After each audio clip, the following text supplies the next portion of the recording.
Hello friends, അപ്പോൾ ഇന്നത്തെ video refined item പറ്റി ഓക്കെ.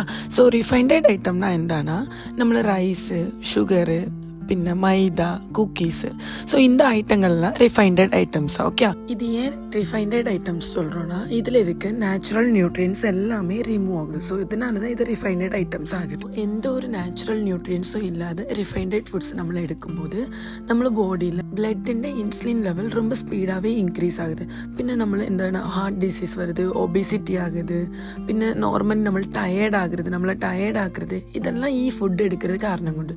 ஸோ சேம் திங் நம்ம ஜிம்முக்கு போகும்போது ஏன் இந்த ரிஃபைண்டட் ஃபுட்ஸை அவாய்ட் பண்ணணும்னா, நம்ம ஒர்க் அவுட் பண்ணும்போது நம்மளோட பாடிக்கு நல்ல நியூட்ரியன்ஸ் வேணும் ஓகே. ப்ராப்பர் நியூட்ரியன்ஸ் கிடைச்சா மட்டும்தான் நமக்கு நல்ல ரிசல்ட் வரும். ஆனால் இந்த ரிஃபைண்டட் ஐட்டம்ஸில் எந்த ஒரு நியூட்ரியன்ஸும் இல்லாதது கொண்டு நம்ம எத்தனை ஒர்க் அவுட் செய்தாலும் நமக்கு ரிசல்ட்டு கிடைக்கிறது கஷ்டமாக இருக்கும். ஸோ மேக்ஸிமம் நேச்சுரலாக கிடைக்கிற ஃப்ரூட்ஸு, வெஜிடபிள், நட்ஸ் இங்கனത്തെ ஐட்டம்ஸ் எடுத்து ஹெல்த்தி ஆகிட்டு பாடியை வச்சுக்கோங்க ஓகேவா. Thank you, bye bye.